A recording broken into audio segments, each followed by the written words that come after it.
또 사사기를 통해서 기도원의 말씀을 우리가 살펴보고 있습니다. 자, 우리가 사사기를 읽을 때 아주 중요하게 주의해서 보아야 하는 것이 하나 있습니다. 그것은 바로 뭐냐면 인간의 악함의 끝은 어디까지인가?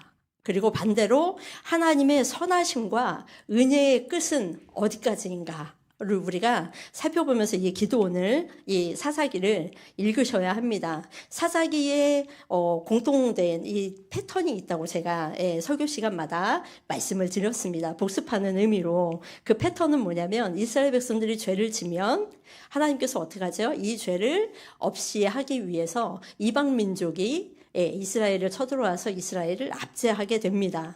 그러면 이스라엘 백성들은 그 압제가 너무 커서 하나님께 부르짖고, 그러면 하나님께서는 사사를 세우시고 사사를 통해서 그 백성을 구원하시면 그 다음에 뭐가 찾아와요? 평안이 찾아오더라. 이게 사사기의 공통된 패턴입니다. 이 패턴이 기드온에게도 똑같이 나타납니다. 이스라엘이 죄를 범하게 되자 하나님이 미디안을 들어서 이스라엘을 치게 하지요. 그것이 바로 7년 동안의 삶이 계속됩니다. 자, 그러자 이스라엘 백성들이 하나님께 하나님 도저히 우리가 살지 못하겠습니다. 우리를 구원해 주십시오 라고 이야기를 합니다. 그러자 하나님께서는 한 사자를 들어 일으키는데 좀 특별하게 이 기드온은 다른 사사들에 비해서, 그래도 다른 사사들은 왼손잡이이긴 하지만 힘이 좀 세고 좀 어떠하지만 좀 더 유력하고 이러한 점이 있었는데 기드온은 좀 그렇지 않습니다. 기드온은 성경에 보니까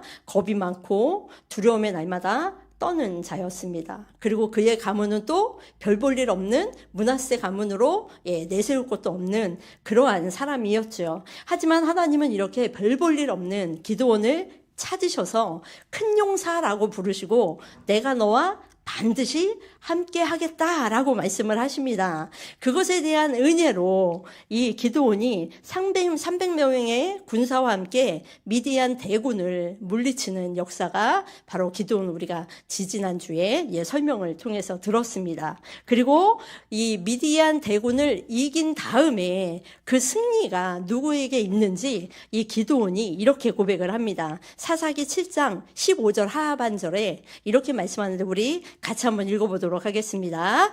여호와께서 미디안과 그 모든 진영을 너희 손에 넘겨주셨느니라 하고, 자, 다시 말하면 이 모든 전쟁의 승리를 지금 기드온이 누구에게 돌리는 거예요? 여호와 하나님께 모든 영광을 돌리고 있습니다. 자, 그런데 오늘 이렇게 모든 것을 하나님께 영광을 돌린 이후에 조금씩 반전이 일어납니다. 어떤 반전인지 그걸 오늘 이제 말씀을 통해서 우리가 살펴보려고 합니다. 자, 미디안 사람들이 이제 도망을 가니까, 도망가려면은 제가 어느 강을 꼭 건너야 한다고 했죠? 요단강을 꼭 건너야 한다고 했잖아요. 자, 그러니까 이 기드온이 에브라임 지파, 자기와 굉장히 가까운 아주 유력한 에브라임 지파에게 뭐라고 하냐면 너희가 요단강에 가서 그 수로를 막아라. 그리고 미디안 사람들이 오면 다 이 사람들을 잡아라 라고 이야기를 해요. 그러니까 에브라임 사람들이 그 수로를 막고 미디안에서 온 사람들을 다 죽이고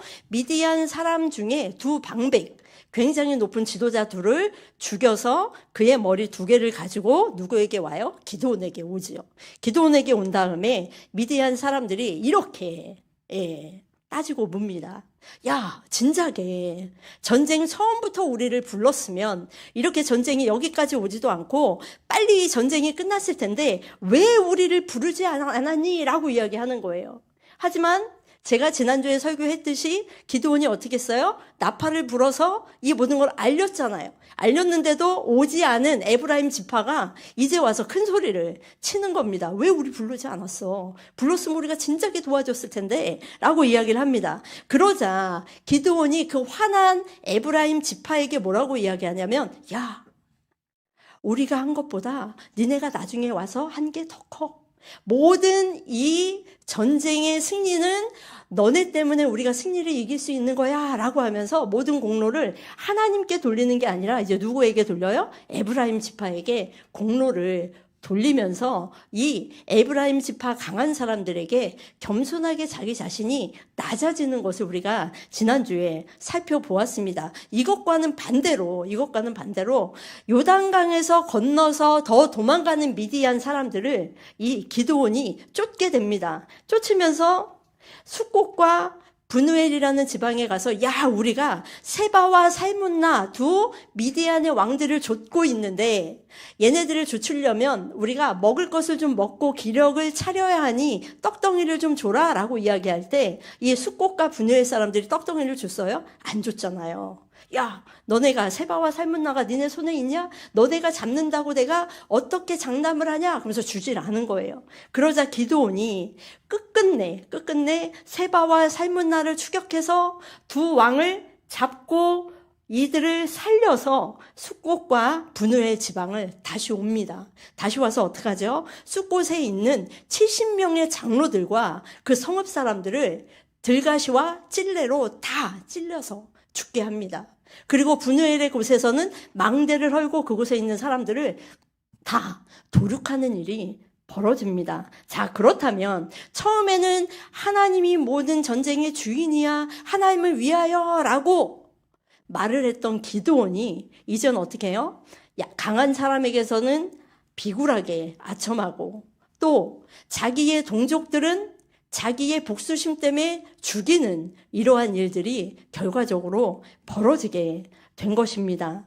강한 자 앞에서는 낮아지고 약한 자들 앞에서는 폭력적으로 변한 이 기드온의 모습을 우리가 보게 됩니다. 맨 처음에는 여호와를 위하여라고 시작했던 전쟁이 지금은 어떻게 해요? 자기의 복수심 때문에 동족을 죽이고 사람을 죽이는 일로 변질이 된 것입니다. 자, 그렇다면 이 모든 전쟁이 겉으로 볼 때는 승리의 전쟁으로 끝난 것 같은데 그 속으로 들어가서 내면으로 들어가서 이 전쟁의 끝이 어떻게 되는지 오늘 본문을 통해서 우리가 함께 살펴보길 원합니다. 18절과 19절을 다시 한번 읽어보겠습니다. 함께 읽겠습니다. 이에 그가 세바와 살문나에게 말하되 너희가 다볼에서 죽인 자들은 어떠한 사람들이더냐 하니 대답하되 그들이 너와 같아서 하나같이 왕자들의 모습과 같더라 하니라 라고 이야기를 합니다. 자, 지금 기드온이 세바하고 살문나 미디안의 왕들을 잡은 거예요.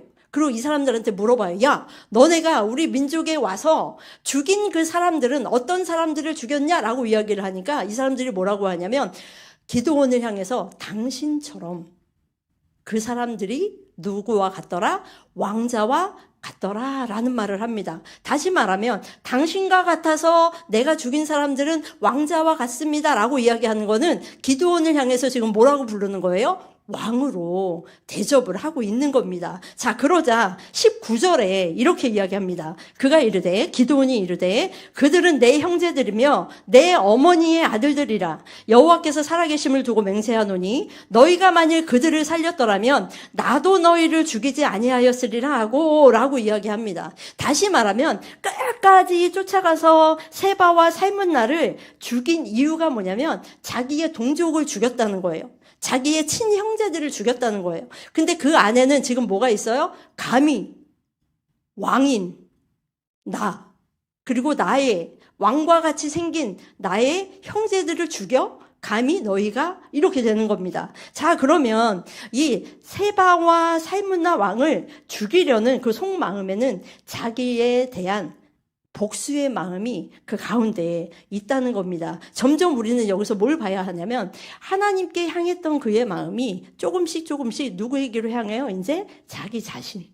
자기가 뭔가 되고 싶은 이러한 마음이 있는 것을 우리가 조금씩 이제 살펴보셔야 합니다. 자, 그러자 기드온이 자기 장자인 여델에게 세바와 살문나를 죽이라고 합니다. 옆에 있는 자기 첫 번째 아들에게 야, 너가 두 미디안 왕을 죽여라 라고 이야기를 하는 거예요. 근데 성경에 보니까 이 여델이 어려서 아직 칼을 뽑지 못하는 거예요. 힘도 없지만 성경에 보니까 그가 어려서 두려워함이더라 라고 써 있거든요. 그러니까 그 칼을 뽑아서 상대방을 죽일 만큼 강직한 마음이 이 아들에게는 없는 겁니다. 자, 그렇다면 왜 기드온은 세바와 살문나에게 이 어린 아이를 통하여서 죽이게 했을까요?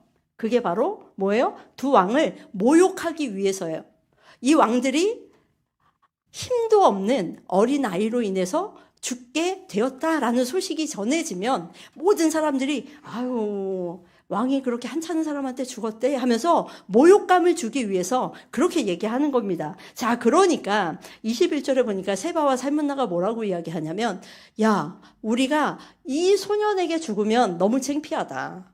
그러니 너가 우리를 죽여라 라고 이야기를 하는 겁니다. 자, 이거는 다시 말하면 뭐냐면 우리가 왕이니까 조그만 아이에게 죽었다고 하면 너무 창피하니까 차라리 왕인 너가 우리를 죽여라 라고 이야기를 하는 거예요. 자, 21절을 같이 한번 읽어보겠습니다. 세바와 살문나가 이르되 너가 일어나 우리를 치라. 사람이 어떠하면 그의 힘도 그러하리라 하니 기드온이 일어나 세바와 살문나를 죽이고 그들의 낙타 목에 있던 초승달 장식들을 떼어서 가지니라.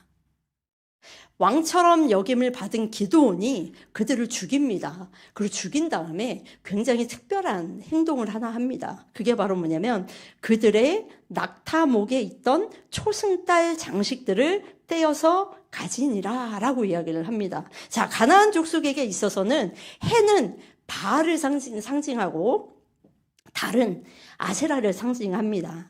자, 지금 낙타목에 있는 게 뭐예요? 초승달이잖아요. 뭘 상징해요? 아세라를 상징하는 거예요. 자, 아세라 신을 믿고 있는 미디안 왕족들이 이것을 낙타의 목에 메었다는 것은 지금 신을 두고 아세라와 바알이 이 전쟁을 우리를 승리로 이끌게 할 것이고 그 사람들은 바알과 아세라를 믿는 그러한 신들인 거예요. 그리고 그러한 신들의 모든 상징과 또한 신들이 임한 것을 누구에게 임했다고 하냐면 그때 당시에 왕들에게 모든 게 임했다라고 생각을 하거든요. 그러니까 이 왕들이 뭐예요? 그 신적인 존재 자체인 거예요. 신적인 존재 자체가 그러한 신적인 상징물을 가지고 있는 낙타를 타고 왔는데 그들이 목에 가지고 있던 초승달을 지금 누가 갖고 있는 거예요? 기드온이 취한지라 라고 이야기를 합니다. 자, 이 말은 1차적으로는 미디안의 힘이 무너졌고 미디안이 믿고 있는 바알과 아세라 신이 이제 죽었다. 이 전쟁의 모든 승리는 누가? 여호와 하나님이 승리했다라는 게 1차적인 의미가 있지만 기드온의 행동에는 다른 속 깊은 의도가 숨어져 있습니다. 그게 바로 뭐냐면 신명기 7장 25절에 보니까 이렇게 쓰여 있습니다. 너는 그들이 조각한 신상들을 불사르고 그것에 입힌 은이나 금을 탐내지 말며 취하지 말라. 내가 그것으로 말미암아 올무에 걸릴까 하노니 이는 내 하나님 여호와께서 가증히 여기시는 것임이니라. 다시 말하면 전쟁으로 인해서 너희가 전리품으로 취하는 모든 것들 그것으로 인해서 조각한 신상들은 어떻게 하래요? 불사르라는 거예요. 그리고 그것에게 입힌 은이나 금 이런 거는 절대로 탐하거나 가져오지 말라. 이게 신명기에서 말씀하시는 겁니다. 왜요? 그것이 나중에 너희들에게 올무가 된다는 겁니다. 자, 그런데 우상과 우상을 섬기는 표식들을 취하는 것은 가증한 일이고 올무가 될 수 있다는 경고를 신명기에서 이미 말씀하셨음에도 불구하고 기드온이 지금 어떻게 해요? 왕이 가지고 있던, 왕이 타고 왔던 말이 가지고 있는 모든 것들을 지금 취한 그러한 상황이 되는 것입니다. 자, 모든 전쟁이 끝났습니다. 겉으로 볼 때는 이스라엘의 승리로 끝이 나는 것처럼 보입니다. 엄청난 대승이지요. 그리고 이제 미디안 사람들은 이스라엘을 감히 넘보지 못할 것입니다. 그러자 모든 백성들이 기드온에게 와서 뭐라고 이야기하냐면 8장 22절에 보니까 이게 사사기 전체에 이제 어떤 아주 중요한 포인트가 이 말씀에 들어져 있는데 우리 같이 한번 읽어보겠습니다. 그때 이스라엘 사람들이 기드온에게 이르되 당신이 우리를 미디안의 손에서 구원하셨으니 당신과 당신의 아들과 당신의 손자가 우리를 다스리소서 하는지라. 다시 말하면 지금 뭐예요? 백성들이 와서 기드온에게 뭐가 되달라는 거예요? 왕이 되달라는 거예요. 기드온이요, 우리에게 왕이 되어 주십시오. 우리에게 왕이 되어 주십시오. 왜요? 사사시대에는 우리가 잘 알다시피 뭐가 없어? 이스라엘에 왕이 없잖아요. 왕이 없으니까 우리에게 왕이 되어서 우리나라를 다스려 달라는 겁니다. 자, 이때 기드온이 뭐라고 이야기를 하냐면 23절에 같이 한번 읽어보겠습니다. 기드온이 그들에게 이르되 내가 너희를 다스리지 아니하겠고 나의 아들도 너희를 다스리지 아니할 것이요 여호와께서 너희를 다스리시리라 하니라. 한마디로 이스라엘 왕은 누구시라는 거예요? 하나님이기 때문에 내가 다스리지 않을 거야 라고 이야기를 해요. 그런데 이 대답이 굉장히 의롭고 옳은 말처럼 보이잖아요. 근데 그 다음 절부터 나오는 말들이 굉장히 의미심장합니다. 24절부터 27절을 기드온이 그렇게 대답하고 어떻게 행했는지 같이 우리 한번 말씀을 한번 4절 같이 한번 봉독해 보도록 하겠습니다. 기드온이 또 그들에게 이르되 내가 너희에게 요청할 일이 있으니 너희는 각기 탈취한 귀걸이를 내게 줄지니라 하였으니 이는 그들이 이스마엘 사람들이므로 금 귀걸이가 있었음이라. 무리가 대답하되 우리가 즐거이 드리리이다 하고 겉옷을 펴고 각기 탈취한 귀걸이를 그 가운데에 던지니 기드온이 요청한 금 귀걸이의 무게가 금 1700세겔이요 그 외에 또 초승달 장식들과 패물과 미디안 왕들이 입었던 자색 의복과 또 그 외에 그들의 낙타목에 둘렀던 사슬이 있었더라. 기드온이 그 금으로 에봇 하나를 만들어 자기의 성읍 오브라에 두었더니 온 이스라엘이 그것을 음란하게 위함으로 그것이 기드온과 그 집의 올무가 되었더라. 자, 사람들이 와서 왕이 되어 주십시오 할 때 뭐라 그래요? 아니요. 여호와 그분만이 왕입니다 하고 그 다음에 기드온이 한 것이 뭐예요? 바로 왕들이 취할 수 있는 방법 그대로 백성들한테 이야기를 하는 거예요. 야, 너희 가운데 탈취한 귀걸이 있지? 다 가져와. 너희들 금 귀걸이 있지? 다 가져와. 그러니까 사람들이 다 갖다 주는 거예요. 그 무게가 금 1700세겔인데 이게 우리나라 돈으로 좀 환산을 해보니까 40억 정도에 되는 무게라고 합니다. 자, 그리고 초승달 장식, 그리고 왕들이 입었던 옷, 그들이 타고 있던 모든 것들에서 취할 수 있는 모든 것을 다 지금 어떻게 해요? 기드온이 가져오라고 한 거예요. 그런 다음에 그곳으로 뭘 만드냐면 금 에봇을 만듭니다. 에봇이 뭐 하는 거예요? 제사장들이 성전에서 하나님 앞에 예배 드릴 때 하나님께 신탁을 받을 때 입는 옷이 에봇이잖아요. 그 금을 가지고 에봇을 만듭니다. 자, 이 상황에서 우리가 자연스럽게 생각나는 한 사건이 있어요. 출애굽 때 이스라엘 백성들이 모세가 시내산으로 올라가고 내려오지 않으니까 사람들이 어떻게 해요? 야, 너네들 가운데 금이 있니? 다 가져와. 그래서 그 다음에 만든 게 뭐였어요? 금송아지를 만들고 금송아지를 바라보면서 이게 앞으로 우리를 인도해 낸 신이다라고 금송아지를 보고 절하고 이것을 섬기는 일이 벌어졌어요. 근데 오늘은 보니까 금송아지가 아니라 이제는 뭐예요? 금 에봇을 만들고 그것을 성경에 보니까 음란하게 섬기고 그것으로 인해서 이스라엘에게 올무가 되니라 라고 이야기를 합니다. 자, 기드온이 그 이후로 살아있는 40년 동안은 그래도 평안했습니다. 사람들이 하나님을 섬겼지만 그 섬김은 오롯이 하나님만 바라보고 섬긴 게 아니라 무엇을 보면서 하나님을 섬겼을까요? 그 금 에봇을 보면서 하나님을 섬긴 것입니다. 금 에봇을 하나님의 임재의 상징물처럼 여겼을 것이고 또 금 에봇이 있는 한 미디안이 우리나라를 쳐들어오지 못할 거야. 그러니까 우리가 금 에봇을 잘 섬겨야 해 하면서 이 금 에봇을 음란하게 섬겼다라고 이야기를 합니다. 하나님께서 이것을 너무나 잘 아셨기 때문에 10계명, 1계명과 2계명에 뭐라 그러죠? 너는 나 외에 다른 신들을 섬기지 마라. 그리고 그것들을 위하여 새긴 우상을 만들지 마라. 어떠한 형상도 만들지 말라라고 이야기를 한 겁니다. 왜요? 그 형상을 하나님보다 더 중요시 여겨서 나중에는 하나님을 믿는 게 아니라 그것을 형상을 바라보고 그것을 음란히 섬기기 때문입니다.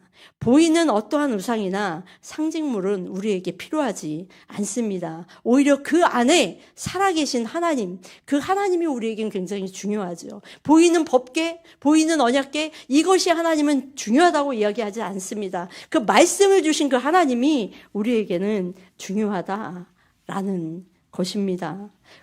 우리가 지금 현 시점에도 만약에 누가 차를 사면 선물 뭐 해줄까? 십자가 하나 해줘. 그럼 십자가가 마치 차 안에 있으면 그 모든 게 차를 보호해 줄 것 같고, 성경책을 그냥 들고만 다녀도 성경책이 어떤 하나님의 상징물이 되어서 우리를 보호해 주는 것처럼 우리가 까딱 잘못하면 그렇게 오해하고 섬기는 것과 똑같은 일입니다. 십자가가 중요하지 않습니다. 성경책이 중요하지 않습니다. 십자가에 달리신 그 예수님이 중요하고, 말씀 안에 들어있는 하나님의 그 진귀하신 살아있는 말씀이 우리에게 중요한 것을 우리 성도님들은 너무나 잘 알고 계실 겁니다. 그분이 달리신 이유를 우리가 믿고 그분의 구원을 마음에 새기고 구원받은 자로서 성령님을 의지하며 예수님의 사랑을 의지하여 성도로 교회로 살아가는 것, 이것이 하나님께서 우리에게 원하시고 우리에게 요구하시는 삶입니다. 자, 아무튼 이 금 에봇이 올무가 되었습니다. 그것이 올무였다는 것이 언제 드러났냐면,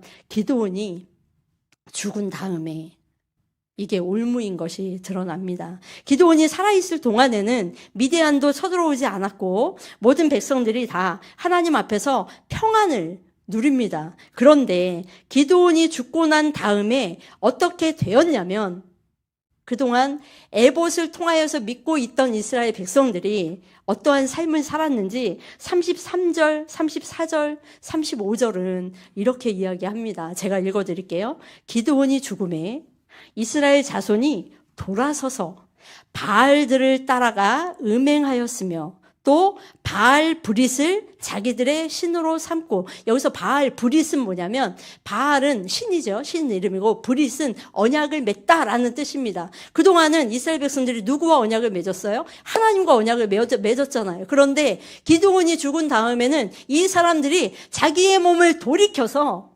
하나님이 아니라 바알에게 가고 바알과 언약을 맺어서 바알과 더불어 살아간 삶을 자연스럽게 갔다라고 이야기를 하는 겁니다. 34절에 보니까 이스라엘 자손이 주위의 모든 원수의 손에서 자기들을 건져내신 여호와 자기들의 하나님을 기억하지 아니하며, 여기에 보니까 자기들이라는 말이 나와요. 여호와를 기억하지 않았다가 아니라 자기들의 하나님을 기억하지 못하고 자기들을 건져내신 하나님을 이렇게 표현해요. 자기들을 건져내신 그 하나님께서 그냥 자연스럽게 돌아서서 이제 누구예요?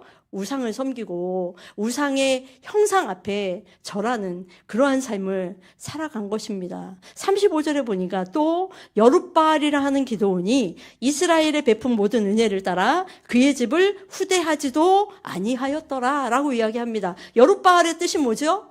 바알, 네가 싸워봐, 이거였잖아요. 바알은 죽은 신이어서 싸울 수 있어요? 없어요? 없었어요. 그래서 하나님께서 기드온에게 주신 이 엄청난 별명이 이제 무색하게 되어버린 겁니다.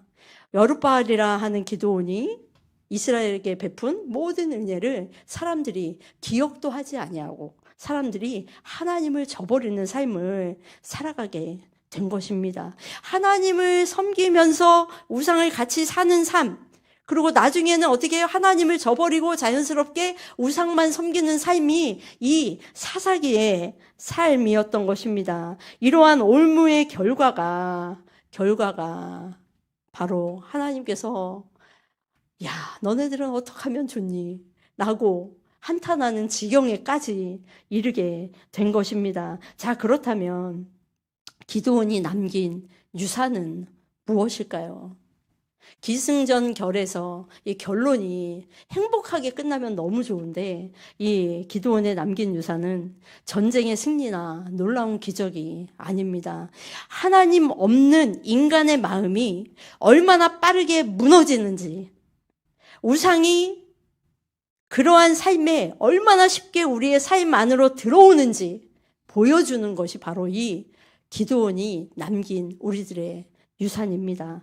우리는 나도 모르는 사이에 나만의 에봇을 만들어서 마치 그게 하나님인 양, 하나님을 믿는 게 아니라 내가 이 모습으로 만들면 하나님이 좋아하겠지라고 착각하면서 나만의 에봇을 만들고 있는지는 아닌지 한번 그것을 잘 고민을 해봐야 합니다. 하나님께로부터 멀어져서 우상을 섬기고 우상을 형상화한 이스라엘 백성의 이 시대를 가리켜서, 사사기 시대를 가리켜서 우리가 누누이 이야기하는 사사기 21장 25절 말씀이 있습니다. 그때에 이스라엘에 왕이 없으므로 사람이 각기 소견에 옳은 대로 행하였더라. 이 사사기 시대는 참으로 암흑과 같은 시대입니다. 그러나 이 시대를 하나님께서는 우리를 그렇게 악에 빠져서 어떻게 하든 이 악으로 끌려가는 이스라엘 백성들은 하나님께서는 은혜와 긍휼로 어떻게 해서든 이 사랑하는 백성들을 살리시기 위해 신약에서 엄청난 왕을 우리에게 보내주십니다. 그 왕이 누구세요? 예수 그리스도지요.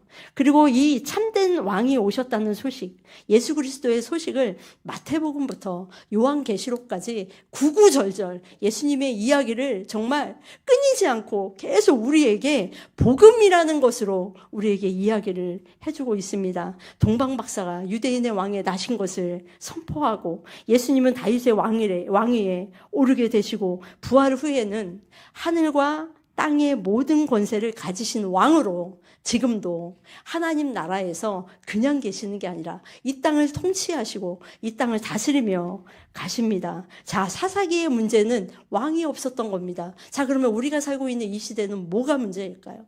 예수 그리스도 그분이 우리의 왕으로 계신데, 왕으로 계신 그 예수님을 우리가 믿는다고 이야기하는데 도대체 우리가 사는 이 세상은 무엇이 문제입니까?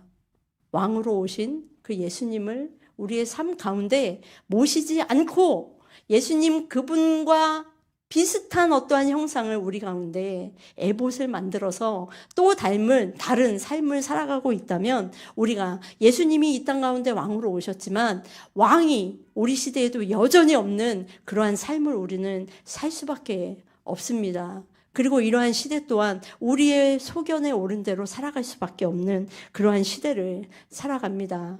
사랑하는 우리 성도 여러분, 오늘도 우리의 마음과 가정과 삶의 중심 자리에 정말로 왕이시고 정말로 참된 주이신 예수 그리스도를 마음에 품고 마음에 정말 꼭 끌어안고 살아가는 우리 성도님들이 되셨으면 좋겠습니다. 그래서 그분의 통치가 우리를 지키시고 그분의 은혜가 우리의 올무를 끊고 그분의 다스림이 우리를 참된 평안으로 이끌어 가시도록 우리의 의지와 우리의 어떤 역량으로 살아가는 게 아니라 우리의 모든 것을 삼위일체 하나님께 내어드리고 그분의 인도하심을 따라서 날마다 살아가는 하나님의 복된 교회가 되기를 예수님의 이름으로 부탁드립니다.